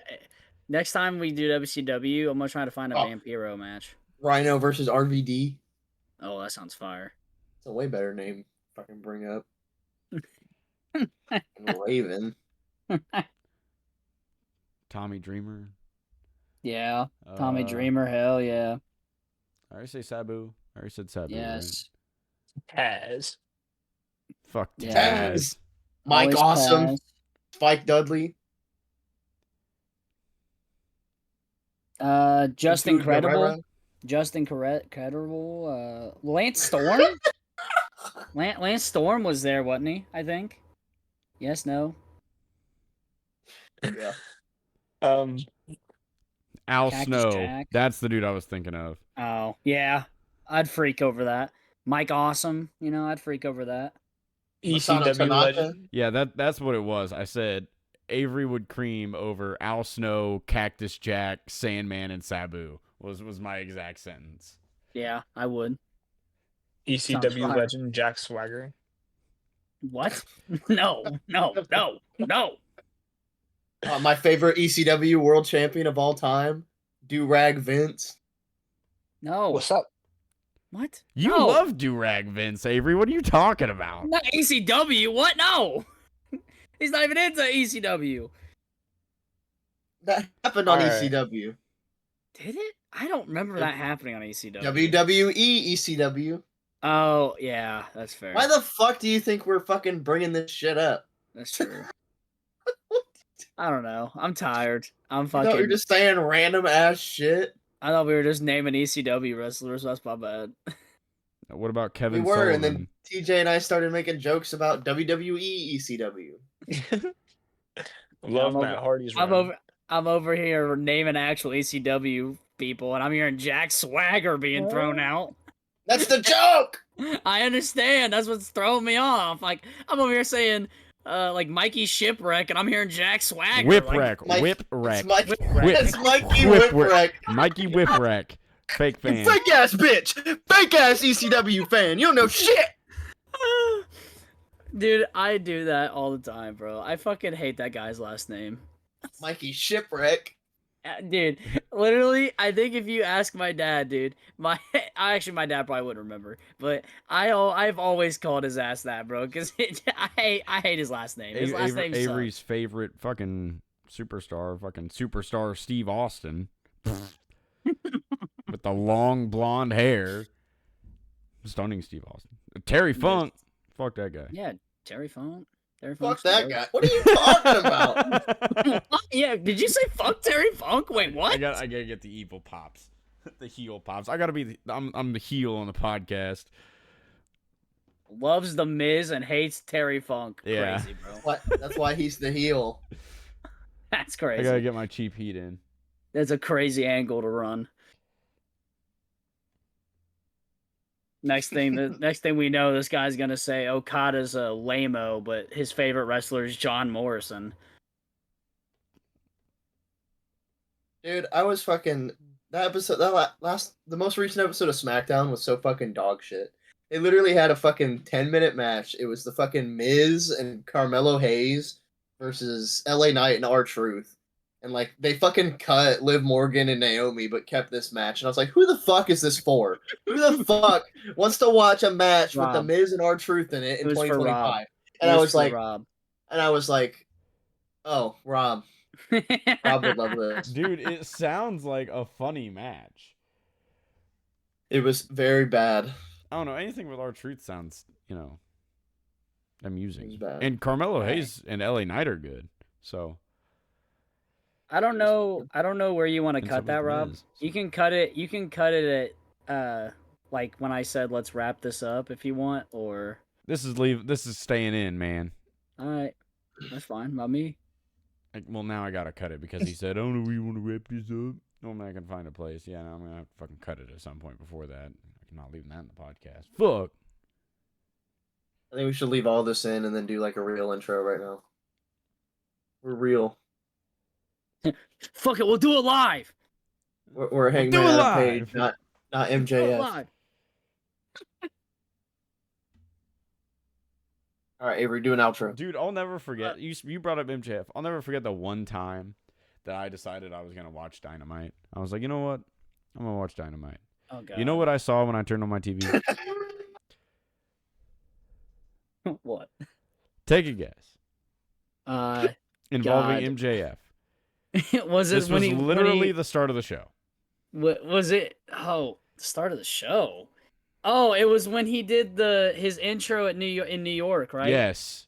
He sang Louis Prima's Pennies from Heaven for MJF Great. Day. It was so great, bro. And I It was so like, great.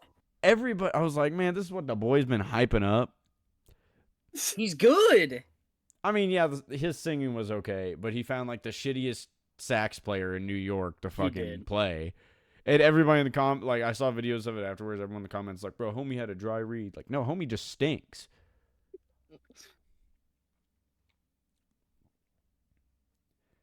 So yeah, that's the only this guy time. stinks. That's the only time that I've been like, oh, you know what?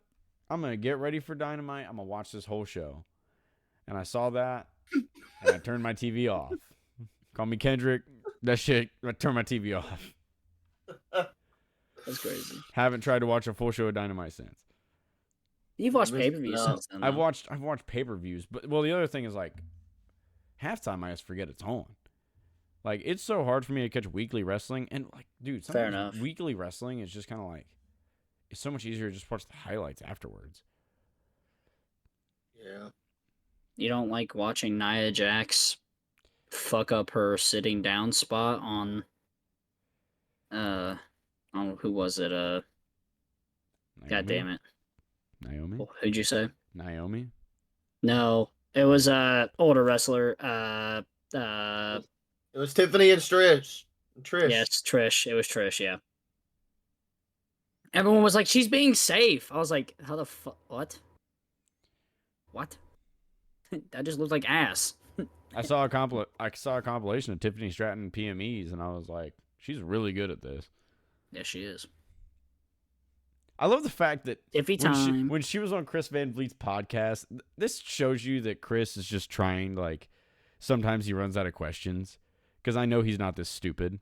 When he said, is the prettiest moonsault ever, that's a play on Christopher Daniels. No shit. Homie. He's making sure. If you know who Christopher Daniels is, you know that's a play on Christopher Daniels. The stretch would be knowing who he is in 2025. Maybe some people don't. That's what I'm saying. Some people don't know who Christopher Daniels Brother, is. we didn't know that he was Curry Man for the longest time. I just saw I just like listened to the fucking Deadlock Boys do their fucking cover of like the briefcase match that TNA used to do, where Curry Man's like, oh, Feast or Fired? Yeah, the Feast or Fired, where Curry Man gets the fired briefcase. He's like, I'm on my way to the Fired Championship match. Where is Dude, Daniels fucking wrestled as Curry Man on Jericho's Cruise last month. It was Curry Man's retirement match. That's so wild. He literally like opens the fired briefcase. He's like, "Oh, good." And he's like, "I need to go I'm on my way to your Fired Championship match." And then finally he's backstage and they're like, "No, like you're unemployed." And he's like, No, I don't want to go back to Japan. Japan sucks." TNA has an active partnership with New Japan at this time. Dude, that fucking battle royal was so ass. We're just the last fucking 20 minutes of this podcast just gonna be us bullshitting. We can talk about good Feast or Fired matches. I always love the Feast or Fired matches. No. Maybe you can pick one for your next turn. Yes, pick one for your next turn. All right. So wait. So are we watching? SmackDown 2004. Yes. Yes, it is SmackDown number 276, which is November 25th, is the broadcast date. 2004. Should be a good one, hopefully. Spoiler word, it's not. I started watching it before we started. It kept I'm sure me entertained enough. It's gonna pop me because I'm into the wrestling muck, so that'll keep me entertained. All right, well, that'll do it. Wrap this up. Yeah, all right. Well, that'll do it, everybody. Give us a follow on all the socials listed below, and hopefully you guys tune in next week. This has been the Devolution Wrestling Podcast. Yeah! Bye. And good night. Goodbye. Bang.